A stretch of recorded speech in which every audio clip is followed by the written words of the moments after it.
I'm Lara. I'm a PhD chemistry aerosol science student, but I'm also the CEO of my organisation called Creative Tuition Collective, and we're really keen about changing the education system in the UK and globally, really. But I also lead a decolonizing science working group where we educate academics about how to decolonize science and the science curriculum and research. What? Who I am. You what? Decolonize. Decolonize? What does that mean? Ooh, okay. So decolonization is a very subjective term, and sometimes I think as a scientist, you have a fear of the social scientists coming at you saying like, oh, you're not saying it right. But how I've interpreted it is as the way in which our society has been formed or has been, influenced by colonialism has affected the way in which we do science. Science is largely seen as objective and neutral, especially from the Western perspective, but it's not. As soon as science is observed by a scientist, it's influenced by society, it's influenced by how their views, their ethics, everything like that. So it influences what we study, how we study it, who we talk about, who we don't talk about. And colonialism has had a major effect on that, such that, for example, a lot of global South knowledge systems hasn't been integrated into the Western world. And a lot of people from marginalized groups are missed out of science. So decolonization really speaks to how do we enrich the science curriculum, enrich research so that it is actually giving a global perspective of practicing science, of doing science, of observing the world.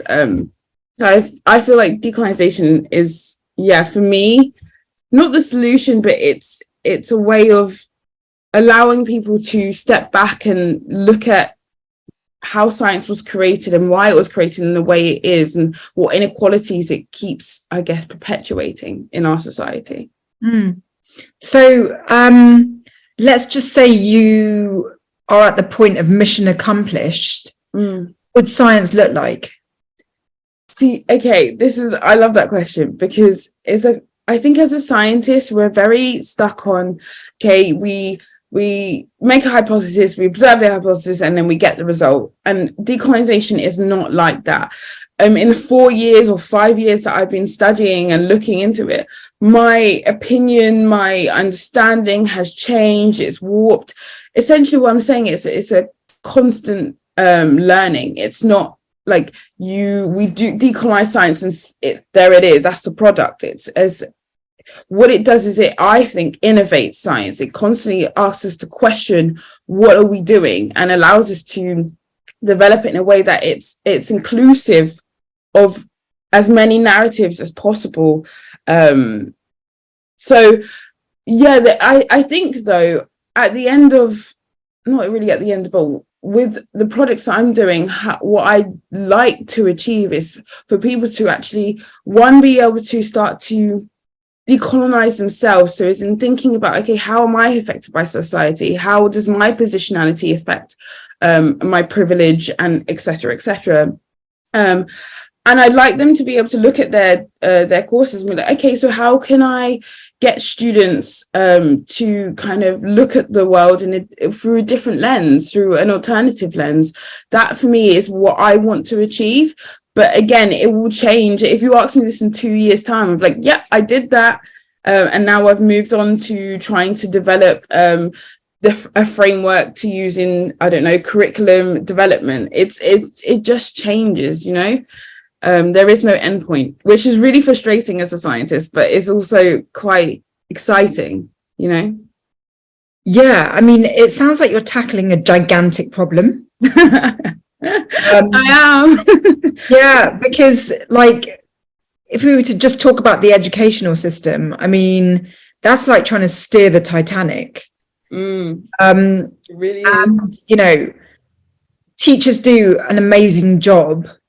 But the actual overall system might not actually be working. Yeah, and it's not. And I guess that's why decolonization inspired me, or like the decolonizing science narrative inspired me, because it's like, I know the education system isn't working the way it should be. Like, students should enjoy learning. It should be fun. It should be exciting. It should be like, oh, I can't wait to do this today, because they're learning something they really want to know, and they've connected it with their everyday life. Something that I've learned that Indigenous scientists or knowledge does is, when nature is closer to the self, so nature is part of the self, and therefore they see everything as connected to them. Whereas I think in the West we have this detachment from nature. We observe it. We're not like, it's not a part of our being. And I think that for me is what is wrong with our education system, is that we don't have this like inner connection with what we're learning, and so therefore it becomes strenuous. So yeah, changing the way people think about learning, the way people do learning, the way people educate is huge. It is. But for me, I'm standing on the shoulders of the people that have made such amazing steps towards doing it. And I'm hoping to just add to the amount of people that are actually, like, I guess, pushing for more change in the education system, because I generally do think that when I go into schools and I hear young people doing something like, oh, I'm really bad at it, or I really hate it, and I'm like, but why? It's like, you get to learn why the sky is blue, why rainbows exist. Like, I don't know, like, I don't want young people to feel that way. And I believe partly it's because of colonialism and the way in which we've like chosen to construct our education system, that it is the way it is. And I'm if I spend my lifetime trying to change that, then that's my goals met. My God, I didn't think we were gonna launch into such a profound conversation. But I absolutely love what you stand for. And the first thing that springs to mind is a conversation that I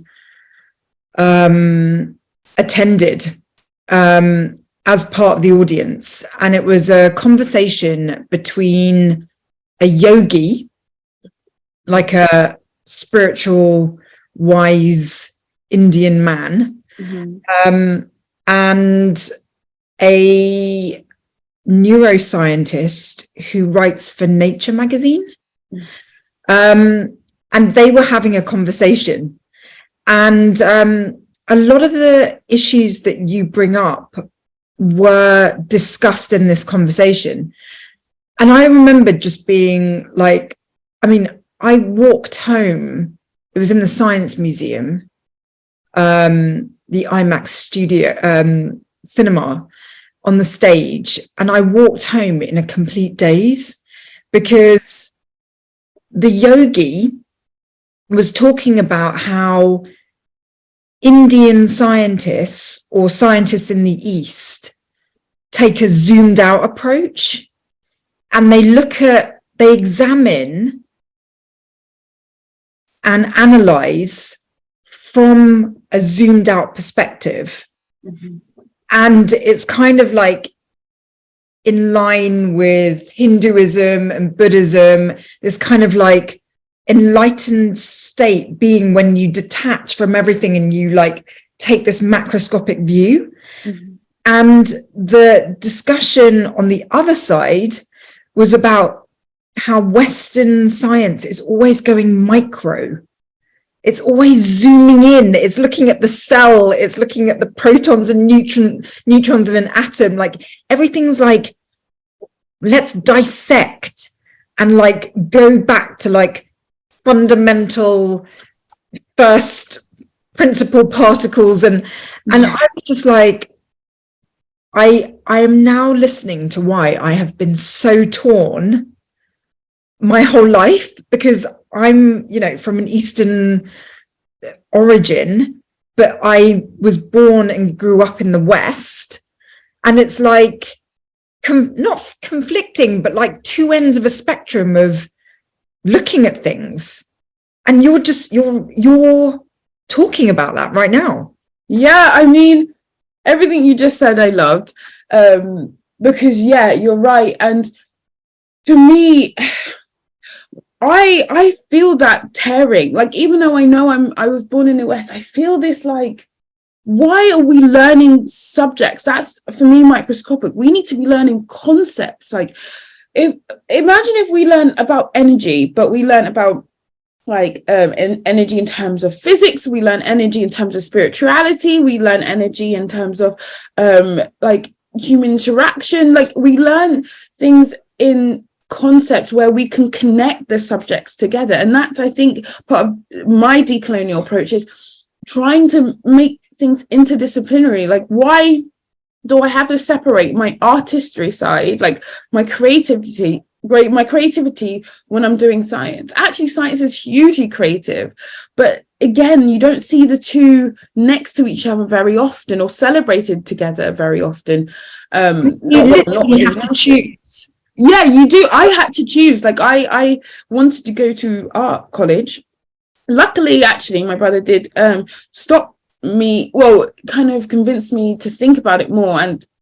But I think the thing is, I had to choose between science, which I knew was going to find me a job, and art, which was something that I just loved to do. Like, I love to do art. It's like where my heart like lies. And I've been able to kind of connect the two more and more as I've grown, because we have a partnership with the RSC where we get students to write about science and their expression. But also, I'm starting in this e-zine, right? And for the first time, I'm putting science next to art and poetry. And that, to me, is something that's beautiful, because we should be celebrating everything together. Because when science and art meet, I think that's when beautiful things happen. But again, like, I get this, colonialism has allowed for this binarism in our culture, and this like separation of self and work. And I don't think that's creating the best, most creative, most innovative people, which we need to solve some of the most challenging problems that we're going to be facing, you know? So we're not fitting the bill. And so that's my problem. It's not the fact that this is just something I've like cotton on to and, oh yeah, I just want to explore it. It's like, no, we're not actually inspiring enough students into STEM. We're suffering from a like £1 billion like a year skills gap in STEM. And again, it's because we're not making STEM enjoyable, in my opinion. The only reason why I wanted to do chemistry is because I set up my own chemistry society, and I did fun things in chemistry. I was like, oh, chemistry can be fun. So that's why I did it. So, but not a lot of kids get that, you know? So yeah, I think for me, I understand that like tearing of yourself. It's like there's a formality within Western science. And I think a lot of people think protocol. Yeah, exactly. And I think a lot of people think when you say decolonizing science, they're like, oh, you want to throw away all the Western science. It's like, not at all. Colonial science, Western science has done a lot. It has led to a lot of progress. It's not demonizing anything. It's, like I said, enriching it. It's bringing in those Indian philosophers and mathematicians, all of those kind of stories, and bringing it into the Western world. I mean, like, okay, how can we collaborate together? How can we make and enrich and empower young people with all of this knowledge, you know? You are so talking my language, and I'm so, brilliant. I'm so talking your language. Yes. I mean, it just makes so much sense to me what you're saying. And it feels like actually a lot of things that have been swirling around inside me and actually troubling me for a long, long time are like landing. Just listening to you, I'm just like, it makes so much sense to me. Oh, thank you. I mean, that's why it's so profound. It's so profound. It's so necessary. Why are we not doing it? Truthfully, because I've talked to economists, I'm trying to take an interdisciplinary approach myself. I think we're not doing it because the system works for the people that it works for. So why change it? You know, like, and that's why I created tuition, because I realized I wasn't going to change the system the way it was. So I wanted to create a new one. I wanted to create a new way of thinking, a new education system, starting with tutoring, because you've got to start small, but like starting with just thinking about differently, educating differently, inspiring differently. So that I'm such a fan of, and I've realized this, I'm a fan of, okay, if you can't make a new system for us, if you won't change this current system and you believe that's working, fine, but I'm going to show you a better way. That's what that's inspired me, because I just think, like I said, the UK education system is working for exactly the people it's meant to be working for, and isn't working for the people that it isn't, you know? And even white lower income students are disadvantaged. Every student is disadvantaged by not knowing more things, and that's the problem of it.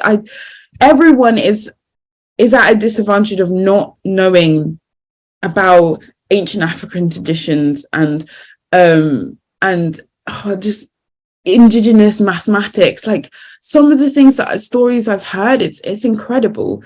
Like Ron Eglash did this work where he talks about how Bamana delineation, which is about a 4-bit binary code, led to the computer.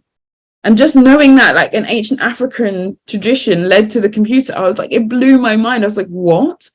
And just knowing that story, I feel like empowered me even more. So I think it can only do good, what I'm saying, but people don't. Trying to convince people that the current system isn't working and that the new system or a new system could, it is a big task. You know, it's asking them to tear down their own world. I mean, we're living in a day and an age where you can be heard. You know, if we were to just talk about social media, if you've got something to say, you can now say it. And people can choose to follow you or not. That wasn't the case 20 years ago when there was no platform. We all had to listen to certain key individuals that were put on pedestals, and whatever they said was kind of the law. Today, you can expose all the things that inspire you, because, you know, when I go on social media, the things that pique my interest are, like, you know, those like little short clips where someone does like a crazy difficult mathematical multiplication or something, but they do it in a way that I wasn't taught, and I'm like, yes, I was gonna say this. Doing tallies, lines, yeah. And it's just like, wait, there's some like weird magical things that are going on in other communities that we're just not shown. And when you are underrepresented and you come from an ethnic minority, you're just like, I mean, I don't speak a word of my parents' languages, right? And I'm just like, I wonder what they know that is absolute genius that I will never be taught because I grew up in the West. So there's that. So, like, you know, I understand this whole starting small thing, because it's like, you know, we all have to start small and then gain confidence in our message and gain a following and build that way. And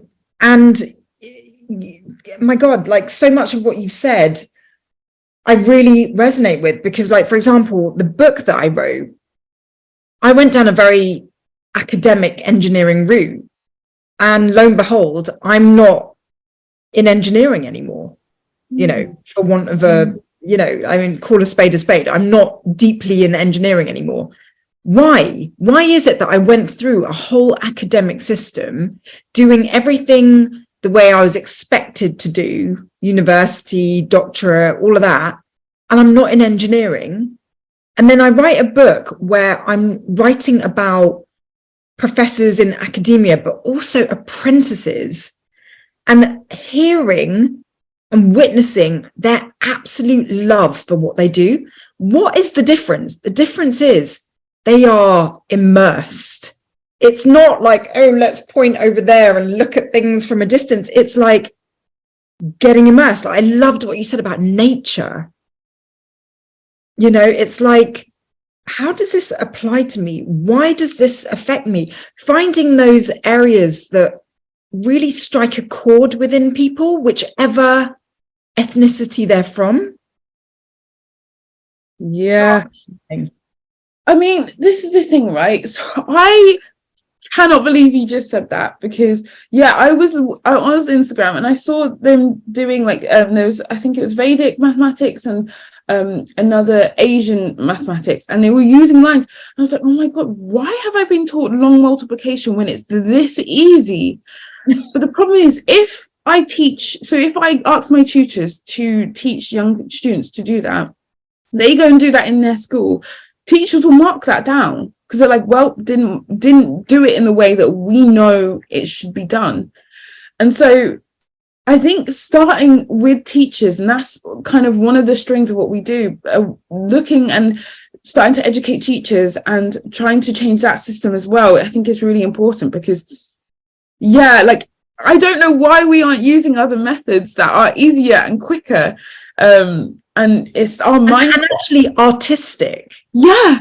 I'm remembering something I saw the other day where it was like a crazy, like 4-digit number multiplied by a 3-digit number. And you absolutely could not do that in your head.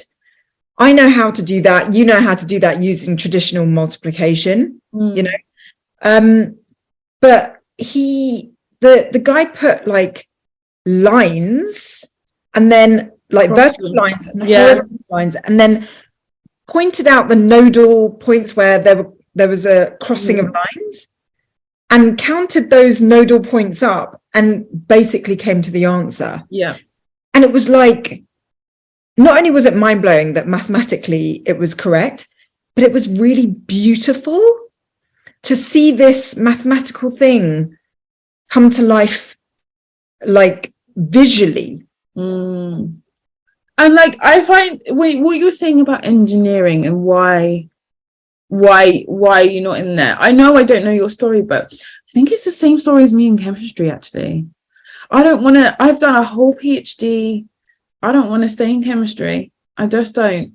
And some people might say, and it's not, I wouldn't say it's not true. Yes, you don't see Black, female, queer people represented. Actually, I don't think there's many, if any, Black, female, queer chemistry professors in the UK. Considering there's only one Black male professor in the UK, I don't think there is. So yeah, I don't see the representation there. It's also to do with the culture. I don't believe the culture is conducive to like honoring all parts of myself. Like, I don't feel like I'm going, like those people that I must say love engineering, they love chemistry, they breathe it. I breathe multiple things. I breathe science, but I also breathe art. I breathe music, I breathe dance. Like, I'm not saying we have to all bring those in together, but like, it's like, it feels like you can't bring your whole self into science. You bring parts, and if I'm not my whole self, then I'm not my whole self. So I want to be able to have a job that celebrates all parts of me in a way that makes me feel like I can add to the field. I can add, and I think that's what education makes me feel like. I feel like I can add to the voices of people that have come before me and offer a different perspective, and I can be exactly who I want to be, because people aren't really looking at the minutiae. They're looking, I feel like it's more zoomed out, you know. And I think, and I when you're talking about the microscopic and the macroscopic, you need both. You need fundamental science and you need them, like the overall science. But I think what that struck a chord in me, it was saying that often when I was in school, they used to say, oh, think outside of the box. And I used to be so frustrated by that phrase. I was like, what does the box look like? You've never taught me what science is, what, like, how it was made, the history. So how can I think outside of something I don't know when I don't know what it looks like, you know? And I think that's the education, I think, or going down this decolonization route has allowed me to kind of view what the box looks like. So I can now start to think outside of it. But it's taken 25 years for me to be able to see any kind of like what it looks like. And so I think that's also a problem, you know? I know I went off a bit of a tangent there, but like it's thinking outside of the box is such a annoying phrase sometimes, I think. I so get it. Like I so get it. And like everything you just said about the dancing, the art, the music, all of these things, growing up, I felt bad for being drawn to those things, you know, and actually for the most part of my career, I felt bad for loving those things. And it's taken time and age and the development of confidence and self-esteem to go, you're not less of an engineer for loving those things. But honestly, that was the message that was drummed into me. You can't be an engineer and like art. You can't be an engineer and enjoy being on a stage. You can't be an engineer and want to make films that dumb down content. I'm like, do you know how much skill it takes to make something complex simple? You have to absolutely, even Einstein said it. If you can't explain something simply, you do not understand it well enough. And honestly, this is the first time I'm actually speaking out against the amount of people that have told me, you must be dumb because you're not doing the complex stuff you used to do. It really has hurt, you know, growing up, where you're constantly being told that anything outside of some Nobel Prize winning research, whatever, like makes you not smart enough. Just so difficult. Because I'm like, you know, as you've done, when you're doing a PhD, you're writing academic journal papers, you're like going to conferences, you're mixing with people that are like really intellectual and really academic. And if you do anything like wear lipstick or put on nail varnish, or God forbid, wear a skirt, somehow that is a judgment against your academic ability. And so, you know, it affected like the way I dressed, the way I presented myself.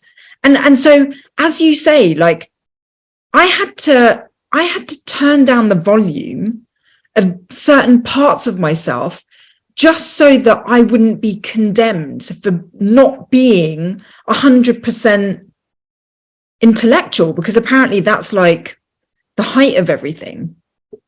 Oh, yes, I understand. And to be honest, I have stopped caring if I wear makeup and people are like, oh, wow. One of the things that that was really interesting because that sparked a thought. So I gave this presentation to an Amsterdam company that does presentations for, I guess, let's say tech industry people. And I was talking about decolonization, right? And I said, okay, I'm going to tell you about all these things. And I gave a presentation and he said, oh, if I stop you midway, it means I'm not very interested or it's not very good. And I got over halfway and I was like, oh my God, it's great then. And then he stopped me. He's like, look, the way you've described decolonizing science is so academic that no one's going to be interested in it, but no one's going to connect with it. It was this fact that like when you make something super, super academic, it's harder for people to understand what you're trying to say in your story. You have to make a story, you have to make it, you have to connect it to the people, you know what I mean? Like, and it's not dumbing it down, it is simplifying, but simplifying in a way that people go, oh, then you complicate it, right? And I think that was the first time anyone had ever said I was academic, because up until that point I was like, I'm not academic. Because I've been around intellectuals, you know, been around people that put tons of equations on their slide, explain it sometimes quite dully, and I was like, I'm not that. Like, I barely think I'm a scientist, you know. And so when he said that, I was shocked, and I was like, oh, it's because of the way, we are taught to conform, taught to, this is the way you show your intelligence, this is the way you show science, and it's not true. It's not. I go back to, not that there hasn't been storytelling in the West, but like it's more like within indigenous cultures, like one of the things is like they don't necessarily write down a lot of their knowledge that is transferred via stories, right? And so you have to make the story interesting enough to be retold, and I think there's something beautiful about that. And so I can understand what you're saying is like having to conform to this way of being and knowing and explaining things and being seen as different is quite difficult. And but when you look at like the history and how people have done it, you're like, no, this is exactly how I should be doing. And I hope you are still doing it in the way or simplified way in which they call it, because I think that's a much more beautiful way of explaining. If everyone in the room can understand exactly what you're saying, that is powerful, rather than just a few that are intellectual. Like, I think what you're doing is incredible, to be honest. And simplified, I'm for simplified versions all the time. So I hope that I resonated with what you were saying. And I was just trying to bring in this idea of like, there's different ways of explaining things. And it doesn't have to be this one track way. Do you know what? I don't see it as simplifying it. Okay. Talking to you, I don't see it as simplifying it. When I hear what you're saying, I realize that it wasn't that I was trying to simplify something. It was that I was trying to bring people in. Because I absolutely adored what you said about nature, because in all of my work, I often sacrifice connecting with nature. And so when I want to relax and switch off, I want to be in nature, and it helps me really get to that, like, sort of, it allows me to return to my center of gravity. And I'm not simplifying what I'm doing. I'm trying to get people to return to a center of gravity, because when we get really academic and really high level, we're not in ourselves. We've detached. And this is what like completely blows my mind about science. Because I was at CERN a few weeks ago, right? And I have always wanted to go to CERN. Like, it was just a dream to be there, because so much physics happens. And at the same time of all that physics happening, traditional physics, there's something so spiritual about that place, because they are trying to find particles that they're still looking for, because we're in a realm of like, all right, this is now touching on what they call the God particle. I mean, not CERN calls it, but the media have coined that term, the God particle. I was actually told not to use that term and just keep it as the Higgs boson. But it's like physics really nudges up against questions like, is there a God? Existential questions. And it's such a knife edge, you know, and that's why I love CERN. But right now, CERN has this reputation of just being full of like Nobel Prize winning physicists. And it's so not that. It's like this beautiful, creative, like bubble of like innovation and thinking outside the box. And like, I mean, CERN is probably the box, and you've just got like all kinds of people that are thinking outside of it. It's like, and this is what really kind of like frustrates me about people being judgmental, because yeah, I could ignore everyone's everyone's assumptions about, oh, you're simplifying, you're dumbing down, you're doing it. And it's like, what I find frustrating is in being judgmental, you miss the point. Mm-hmm. And you really miss out. Like, you not only miss the point, you literally miss out on this like beautiful enrichment of learning, evolution, self-development, like understanding. You're right. It's not a simplification. It's not. You're right. It's learning to bring people in. Yeah, I agree. I don't think I have anything to add to that, because that's all. If in my career I can bring more people into STEM just from the way I explain it, and the joy and the passion I put into it, and the story I can create, then that is a job done, you know? And the way you just described CERN, like that's how everyone should, should and must, but I believe that's how everyone should light up when they talk about something they enjoy or something they see and they're amazed by. Like, I would love to talk about spirituality and science in the same breath, but again, it's not done. And I think it's this idea that like we have to separate what's explainable and what's currently unexplainable, you know, and we have to keep them in their own realms. And I don't know why we're so scared of like bringing things together and just, creating a different space, you know, of questioning, of curiosity, of constantly wanting to know, like, what is spirituality through science and science through spirituality? What is art through science? And, do you know, music and all these things.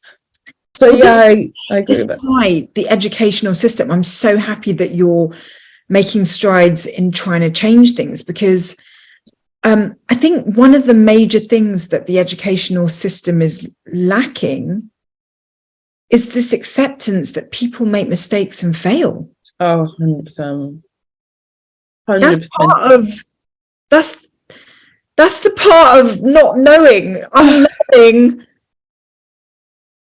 uncertainty.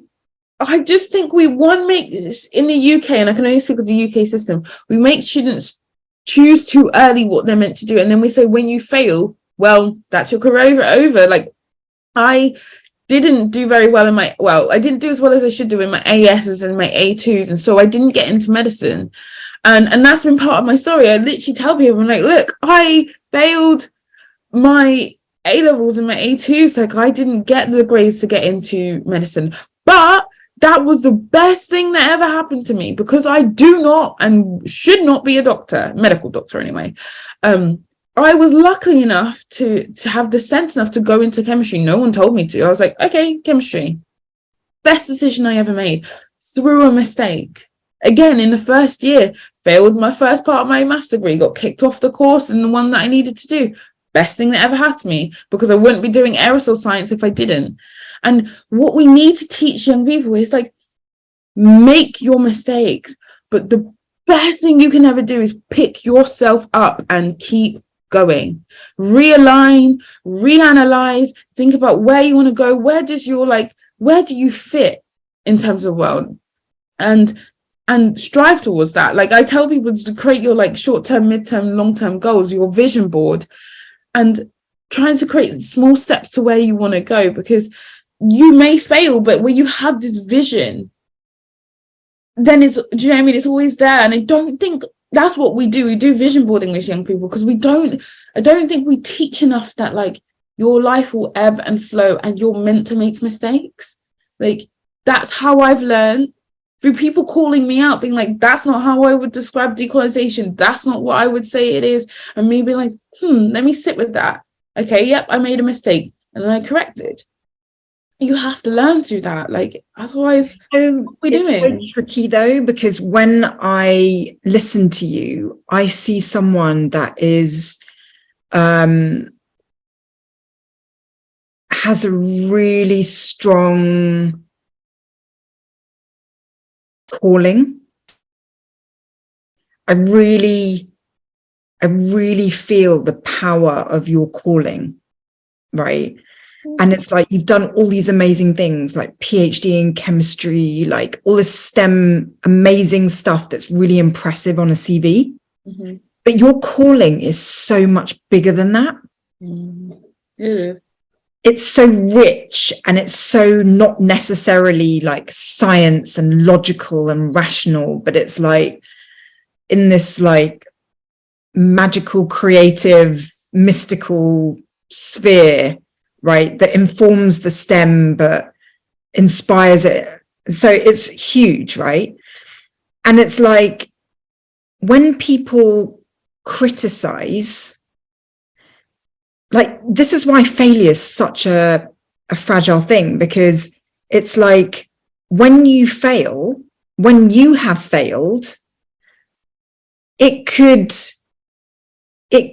really take you off the path of your calling. Like if someone says to you, you are doing something wrong, mm-hmm. and you so want to succeed, and it's like, how much do you listen to people telling you you're failing when actually you've got this bigger calling?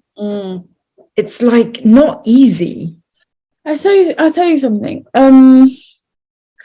So the first ever diversity in STEM event I had, one of my mentors or people that inspired me came up to me and said, you were not good at giving presentations. You need to work on it. I went home and cried. Like I was just like, and to be honest, I knew like it was not a good presentation. I was stuttering. It wasn't great.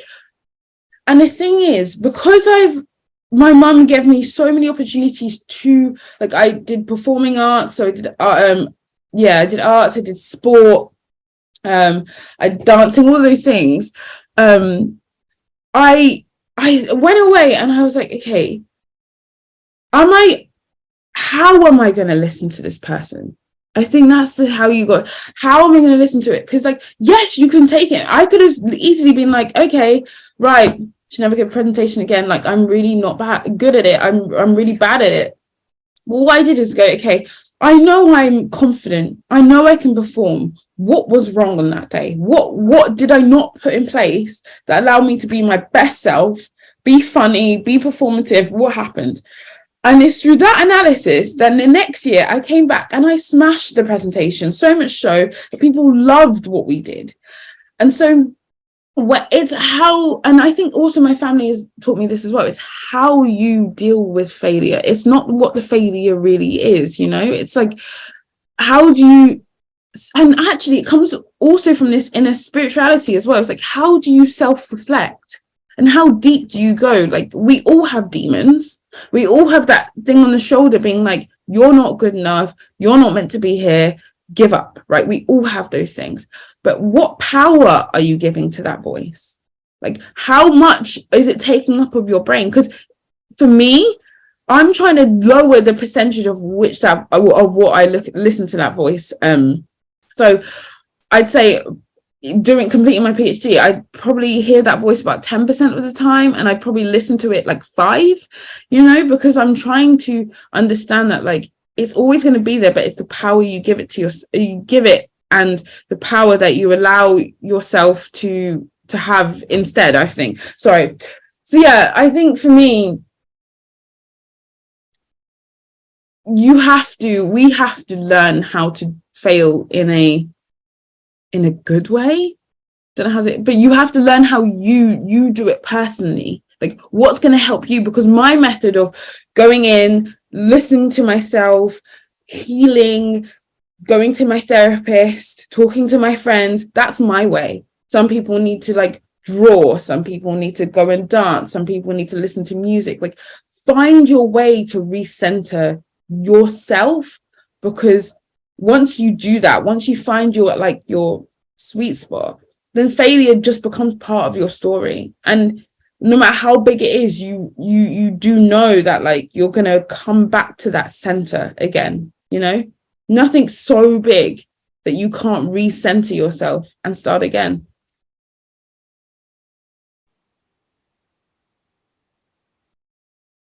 Yes. It's like so profound. Yeah, it's kind of crazy because I've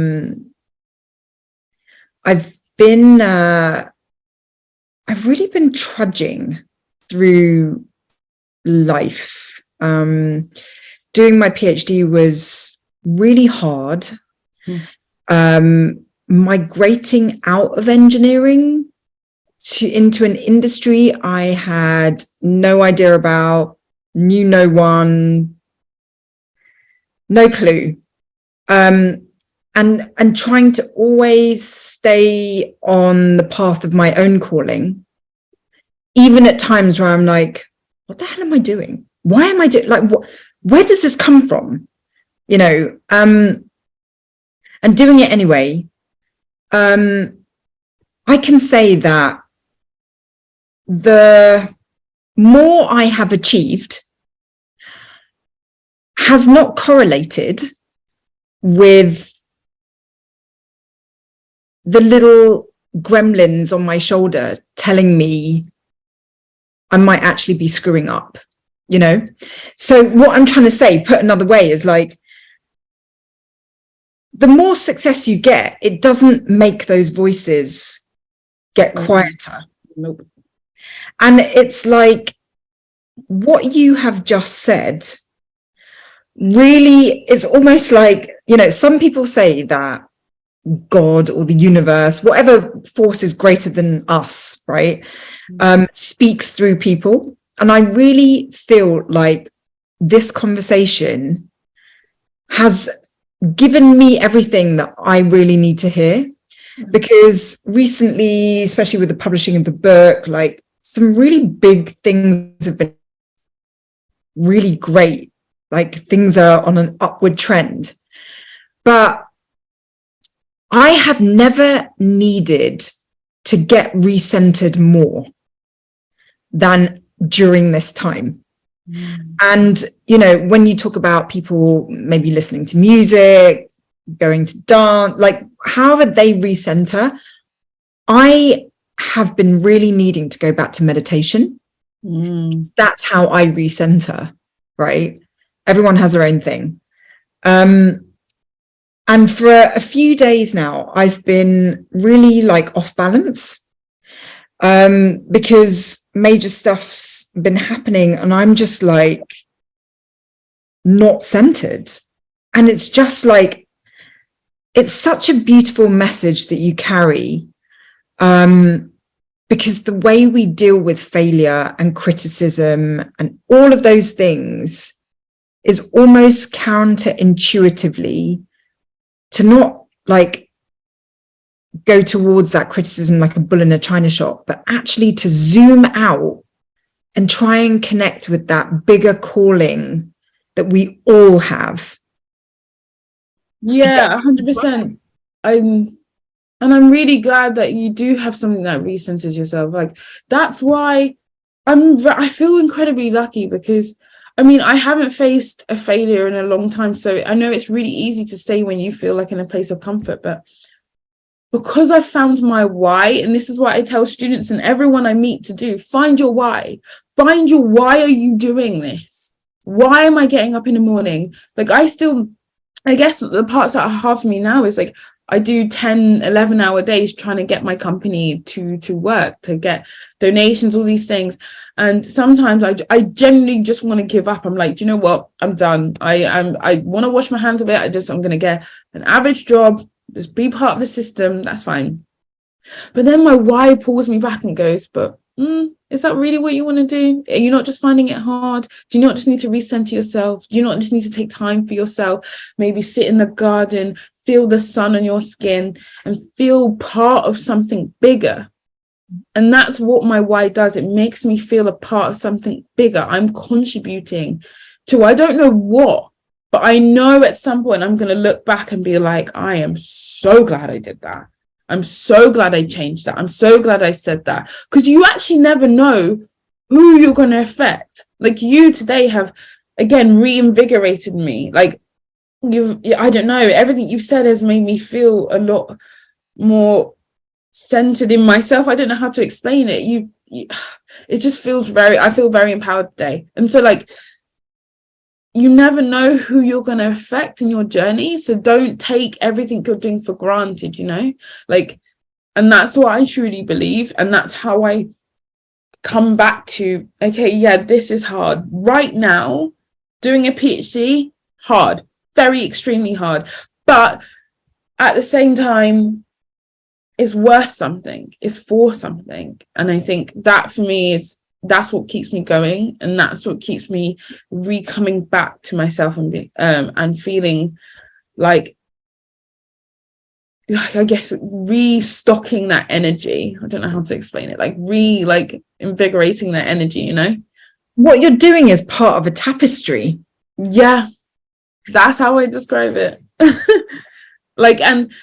But we're all interwoven in that tapestry. And I think sometimes what I'm finding in Western science is we don't know how to weave together, Yeah. We don't know how to sit and be like, oh, I love that part of you. I love how you perform. Show me this. And like, I love that other part of you. Show me that. Like one of the reasons why I created science communication opportunities for young people is because they don't get to use their voice in the creative, like explaining and a natural way. They just have to conform to this scientific way. And so I want them to be able to develop that voice. And I guess that's something that's a skill, and that's a skill that like science can bring in and nurture. And I think that's my thing. Like, I think we need to nurture parts of people like in different ways in science, which we don't do. I think we need to like celebrate each other in a way that we're not currently doing, in any of the sciences, really. Like I know there's like University of York and some parts of Leicester, really great. They do some incredible work in terms of decolonization and making science more inclusive. But I think we have to go beyond that. I think we have to again start with the self again, like why are people here? Like why are you staying up till 12 o'clock at night grading these papers? Like what's making you do that, because no one can make you do anything, really. You don't have to be in academia, but you're doing it because you love educating, or you're doing it because you love research, or you're doing it because you want to help the younger generation. Like there's always something, Yeah. I feel like we could chat for hours, and and yeah, like it's so weird because we've totally like launched into like a profound level of consciousness. Like, so for the benefit of just getting back down to earth, we sort of like part ways. Do you want to just give like a whistle-stop tour of like what you've done to get to this point? Because we're like floating right now, and I'm just like, what are the bits, rounded points where people can just visualize your path? My journey, yeah. Whew. So I did a master's in chemistry at the University of Bristol. And then I did an internship in atmospheric chemistry, which led me into believing, or actually, I guess, wanting to be part of the climate change story. And so that led me on to doing aerosol science. Aerosols is one of the quickest and most important parts of, I feel like, chemistry nowadays. It was so important in COVID research. So I've been working in a brilliant team at the University of Bristol, studying aerosol science and levitating particles and lasers and electrodynamic fields. And yeah, it's been brilliant. So I've been doing that, and I've been looking at surface tension and viscosity, which affect cloud growth. So that's what I've been doing on that path, and that's my science path. But alongside that, I have been doing diversity in STEM conferences, being me in STEM conferences, really talking about like what is it like to exist in this space as a marginalized person. Teaching teachers, teaching academics how to be inclusive, how to make their curriculum inclusive, but also, yeah, like in everything I'm doing, not just trying to punch up, but like giving a hand to people that haven't or aren't where I am, and trying to pull them with me, bring them along. So educating students on what decolonization means, giving them opportunities that I didn't have, like laboratory experience in a university, really empowering those students to become their best selves, reach their potential. And so that's the work I've been doing with my company, Creative Tuition. You can find us on Instagram. So yeah, I think for me, it's both like my science kind of career and my education, or my, I guess, activist kind of career, have kind of been happening alongside each other as I've gone. And I wouldn't have it any other way, really. Like, I'm a type of person that needs to have multiple loves in order to really like be a force for change. So that's what I want to continue being, and I think that's my path. Yeah, and you are a force, and I hope you never lose your light. Thank you. So do I. I hope I always have the people around me to reignite me if I do. And what's your heritage, just so people can kind of understand? Yeah. No, I love that question. So I'm Grenadian, so Caribbean, and I'm Nigerian on my dad's side. So my mom's Grenadian, my dad's Nigerian, but I'm also Black British. So I feel 3 cultures in me. And I think for me, that is beautiful. Like, I am so glad I get to see the different cultures and get to pick and choose which parts that make me feel at home, especially the food. So yeah, that's my heritage. Well, Lara, like literally I've had goosebumps from beginning to end of this conversation. I hope our paths cross, because everything we've discussed has just so deeply resonated with me. I feel like I just know you. I get you, like on such a fundamental level, and I really celebrate what you're doing. I really endorse what you're doing. I think it's so essential that we do widen perspectives on STEM. So keep doing what you're doing. If you are having moments of like being disheartened, like I think we all do, don't let it ever discourage you. I have a feeling it won't, because you are extremely strong and powerful and resilient. And you've just been utterly inspiring today. Thank you so much for sharing. Thank you so much. That's meant a lot to me, honestly. I'm not going to cry, but thank you. Yeah, it's really hard. So to keep going on this path. So like, days like today, I'm very happy. So amazing. So I would have cut it at thank you. Yeah, no, I guessed that, but I wasn't really sure where. Yeah, no. And I just, I don't know. I feel like we need to collaborate and talking to you, meeting you, somewhere. Like, I feel like at the moment, I feel like I'm really attracting and having conversations and kind of being drawn to people that have our mission. And what I'm trying to, it's kind of weird because as you were talking, I was like, okay, I've just had a conversation with someone in America about similar things. And I just feel like we all need to get together. Yeah, I love that. That would be great.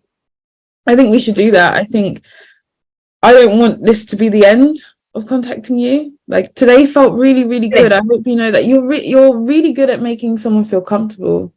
So thank you for that. Like, I know sometimes I rambled a little bit, but you never. No, God, you absolutely didn't. Like, my issue was like, how do we like literally contain? it was like, you know, nuclear fusion, just like a total release of so much power. And it's like, how do we package it in a way that's going to not lose people? Yeah, I get you. Yeah, I mean, I didn't expect to start with decolonization, but there we go. But yeah, like I would love to continue working with you, and if you want to join us all together, you have my email. And I would love for you to come and give a talk to my students as well about your career path. Where are you? You're in Bristol. So I'm in London, but I'm also, my company's based in Bristol, so I travel back and forth. Because I'm going to be in Bristol on the 19th of April, because I'm filming with the Bristol Robotics Lab. Oh, yeah. I know. Yeah, okay. I know them. Well, not Silas. Yeah. Silas? Yeah. Oh, wow. I love Silas. Yeah. He's amazing. Okay. Yeah. Well, what time do you have time free? They're meant to be, by the way, I'm driving up because trains are ridiculously expensive. They are. Is that normal? Is it normal that you spend £191 one way? Or no, I just left it too late? No, that's not normal. That's not even, no, because I've booked it 4 days before and it's not been that expensive. What? Yeah. There might be a train strike. No, then it will be. I'm just like, fine, we're driving. Wait, where are you from? Where are you currently? Right now, I'm in Paris because I'm engaged. So I kind of live between Paris and London. But yeah, I'm a Londoner and I've got my place there, and so I'm there all the time. But you're going to be going from London? Or from Paris? Well, I'm going to Monday, and that's the 17th, and then I'll go to Bristol from my place in London. But I think I'm going to drive. Yeah, I think driving's cheaper and it was a lot more controlled, but just be careful with traffic. It's actually horrific in and out of London and into Bristol as well. So yeah, just be aware of that. I know you're a Londoner, so you know, but like Bristol sometimes also gets awful. What time are you, like, did you want to go for coffee on the Thursday? Yeah, I would absolutely love to go for coffee. You say on the 19th? We're going to be done, we're going to be done at 1 p.m. Okay. Ish. I have time between 2 and 3. Let's do it. Are you at the University of Bristol? Yeah, well, robotics lab. That might be at UE though. Bristol Robotics Lab. Let me have a look at where that is. Hang on.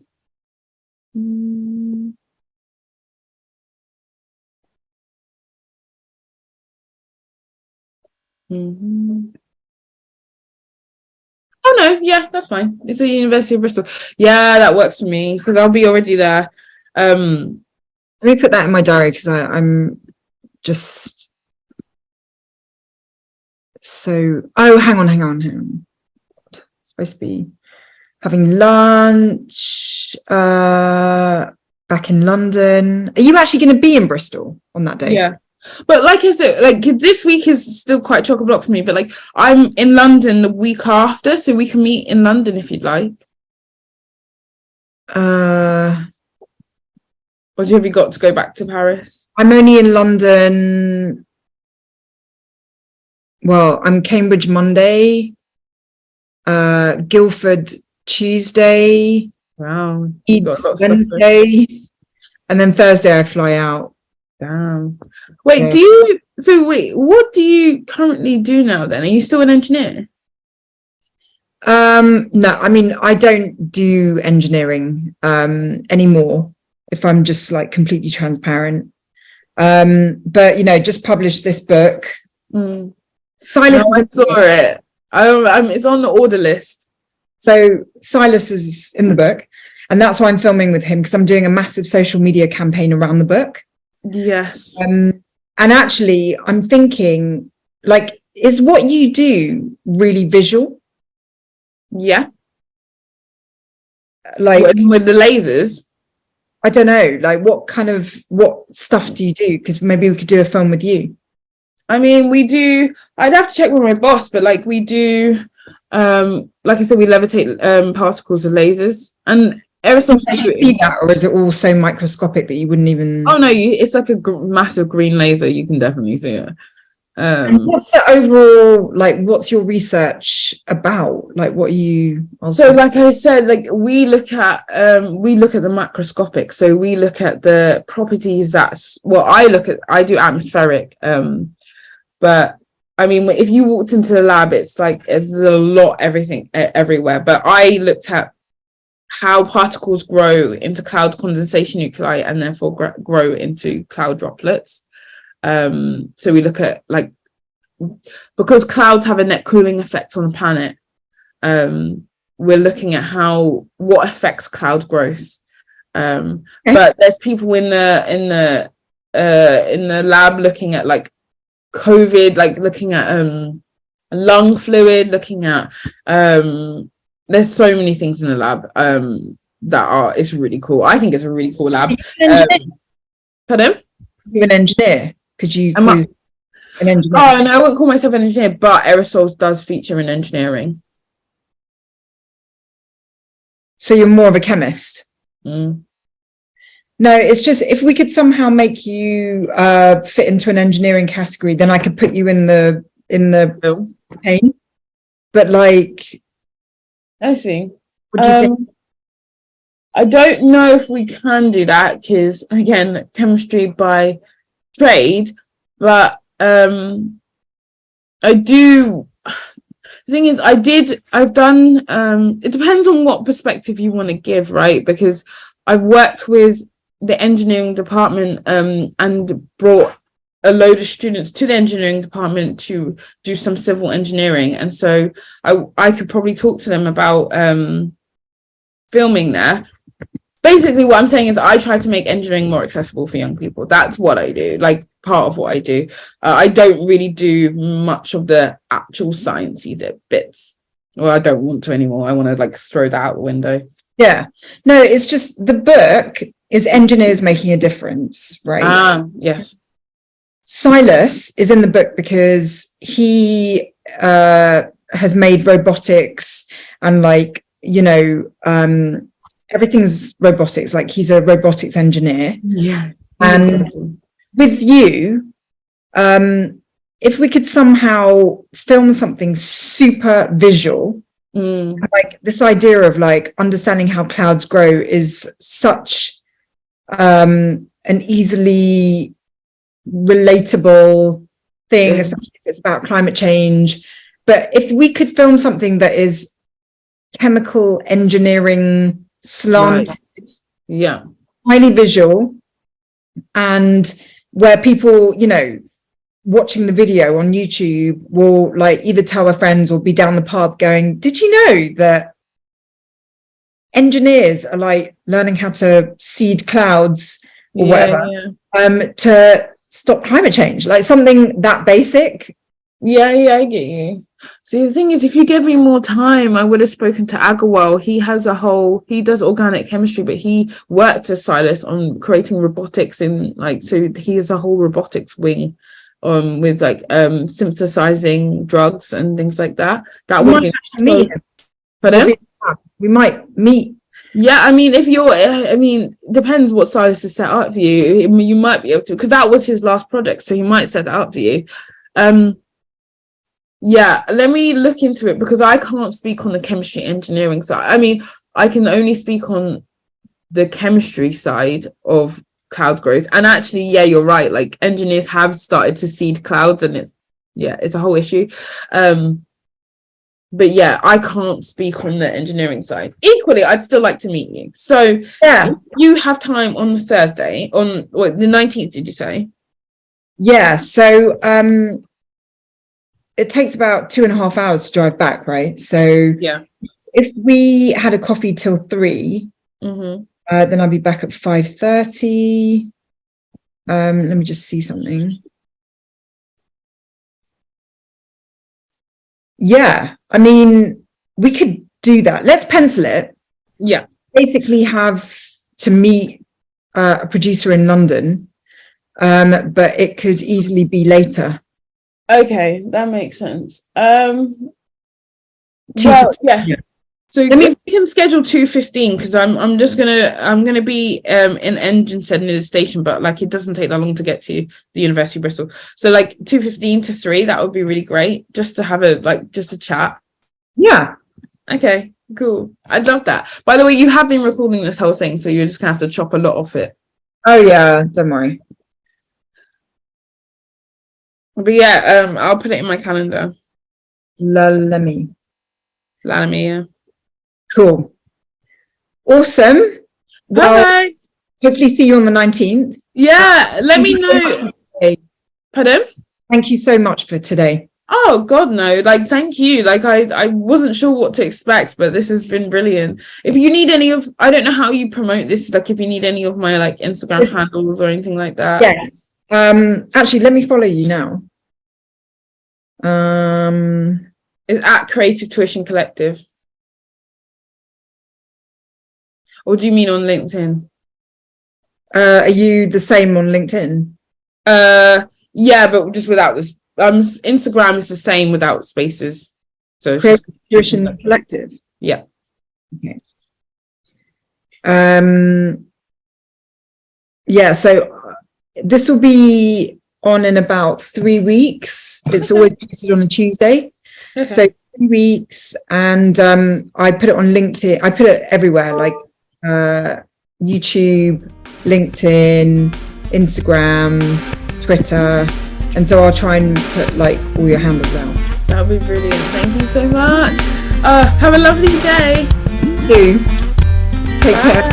Bye.